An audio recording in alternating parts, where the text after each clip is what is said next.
Serial का धमाकेदार twist, Aarav Kavya की शादी में रिया का खतरनाक गेम, ईशा ने बचाई काव्य की जान।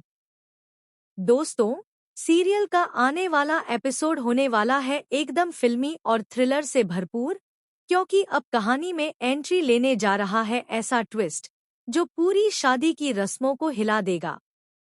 दरअसल काव्या और आरव की शादी को रोकने के लिए रिया बनाती है अपना एक खतरनाक प्लान। लेकिन ईशा, जो हमेशा सच और प्यार का साथ देती है, वह रिया की इस चाल को नाकाम कर देती है। और यही बात रिया को आग बबूला कर देती है। गुस्से में बेकाबू रिया अब सोचती है कि चाहे कुछ भी हो जाए, वह आरव और काव्या की शादी कभी पूरी नहीं होने देगी। और इसी सोच के साथ वह उठाती है एक बहुत बड़ा कदम। रिया अब खुद बनने जा रही है दुल्हन। जी हाँ, रिया चालाकी से काव्या के रूप में तैयार होती है, घूंघट ओढ़कर बन जाती है नकली दुल्हन। बाहर सबको लगता है सब सामान्य है, लेकिन अंदर कमरे में खेल चल रहा होता है बहुत ही खतरनाक। काव्या को भी महसूस होता है कि कुछ गड़बड़ है। उसे शक होता है कि रिया कुछ गलत करने वाली है। तभी मौका पाकर रिया निकालती है अपने बैग से चाकू और रख देती है काव्या की गर्दन पर। काव्या डर के मारे सन्न रह जाती है।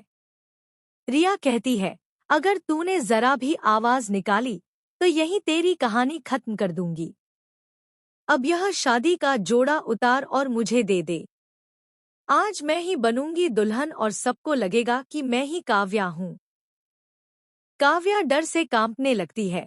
तभी खिड़की के बाहर से ईशा यह सब देख लेती है। वो झटपट खिड़की से अंदर आती है और रिया को रोकने की कोशिश करती है। लेकिन रिया अब और भी बेकाबू हो जाती है।